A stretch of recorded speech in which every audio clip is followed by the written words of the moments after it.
Well, welcome everybody. I'm Robschild. Today is Tuesday, July 29th, 2025. Today's episode begins with our headline: Job market cools again. 57,000 quietly erased in May. The JOLTS job openings for June was both lower than the forecast and the previous month of May. And although little changed, there were some cracks. The main one is in quits. And although little changed, the areas where the quits were mostly in professional and business services, state and local government education, and federal government. So areas that are considered to be white collar, more inclined to hold on to the job they have instead of looking for another one. And then we have quietly here at the very bottom of the report, job openings for May revised down by 57,000. Hires revised down, separations revised down, quits revised down, and layoffs and discharges revised up. Looking back over the previous 2 months, March was previously also revised down 43,000 with no revision in April, but I'm wondering, hey, does the BLS deserve their L for the June report? I don't know.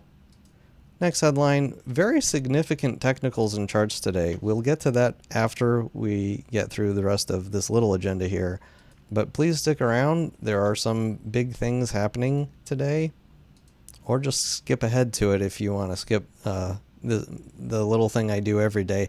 But anyway, moving on to the next thing, community topics. What moves, if any, did you make today and why? Robschild sits on hands. I didn't do anything. Coming up tomorrow, we have GDP quarter 2 being released. Remember, quarter 1 was negative. We also have FOMC guidance. This could be very significant. We also have a ton of other data coming out the rest of this week, most notably the end of the tariff pause on the last day of the month, the last day of the week. Thank you so much for watching, subscribing, commenting, and supporting. Remember, the subscription button is right there. Click subscribe if you haven't already. I promise you won't regret it. No updates to the daily reminders, macro views. Read my website. I recently did update it. No changes to the crystal ball ratings, no changes to the Robschild portfolio. On to the charts, starting with SPX, the S&P 500. Doesn't matter which upper line you use as part of this wedge. When we connect April's low to the low of July 16th, we broke that line to the downside with a seemingly small red candle. However, engulfing of two previous days, it's looking like it is prepared to fall much further, in my estimation. We have the VIX, the volatility index, popping up today, notably still very low. However, the VVIX went up pretty significantly today. We had a big spike in the VVIX. That's the volatility of the VIX, volatility of volatility, picking up pretty dramatically, although not in any kind of extreme zone yet. Next, TLT, my favorite place to be. Wow, what a day. I was watching this at 3 p.m. and the last hour, the power hour where the pros come in, drove it even higher, notably cracking this neckline of these little green lines. I don't know if you can see it too well, but there is an inverse head and shoulders here that we cracked above, and the target is above this blue line, which actually represents a longer time frame inverse head and shoulders, and this is after falling quite a good amount, and so it's a pretty valid inverse head and shoulders. It looks to me like TLT may go to the moon sooner than later. To support it further, the same thing's going on in the TNX, the upside down version of TLT, although not cracking to the downside on the head and shoulders, and finding a little bit of confluence support from the April low in yields to the June 1st low trend line. Another little crack today, we had HYG divided by SHI, which helps represent day-to-day credit spreads, dropping just a little bit. I still have plenty of puts on HYG. I am expecting credit spreads to widen. I also want to point out these two red candles where my mouse is, July 7th and July 15th.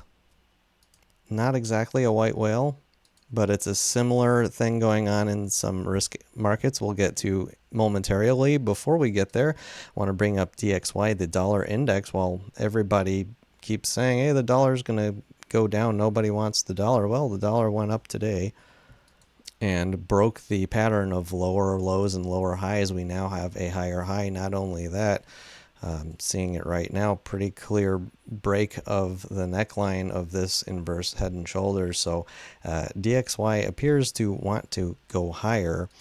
Next, we have crude oil also going up quite a bit, going up 4% to $69 a barrel. Oil's been rising because of the shortening of the demands on countries that buy oil from Russia, and so there's a little fear that basically 5% of the oil market is going to be on pause for a little bit, so oil is going up. It should not last. I imagine oil will be going straight back down very soon, but we'll see. Next, I wanted to bring up IWM, the Russell 2000. We had a notable red candle today engulfing 1, 2, 3 trading days. So this can act as a leading indicator for other markets, and it is looking like it is bearish here. I'm going to call a top in markets. I think we hit it. I think it's over. I don't think markets are going higher from here. Similar to Russell 2000, we have not exactly engulfing candles. We'll get to the big one in a second. You probably already see it in the top of my screen.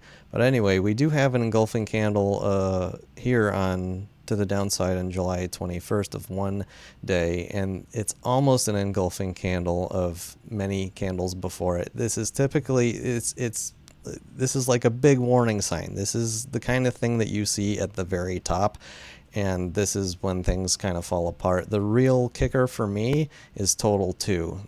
Total 2 is the riskiest area of investment, if you dare to even call it that, but we're not going to talk about that too deeply. It's considered a white whale to see a double engulfing bear candle at the top of a chart, and it's pretty much what we have here. And what I mean by this is, look at July 23rd engulfing 1, 2, 3 days with a very large red candle, and then okay, it's not one trading day, but the combination of yesterday and today's bearish move in total 2 is starting to look a little like alarm bell. This is a little too creepy to ignore. I think the top's in. I think markets are set to crash, and TLT is my favorite place to be.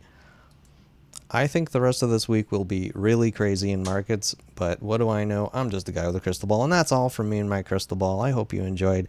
Thank you for watching, and see you next time. Robschild. Also, hit the subscribe button. It's right here, right over there. Thank you, and see you next time.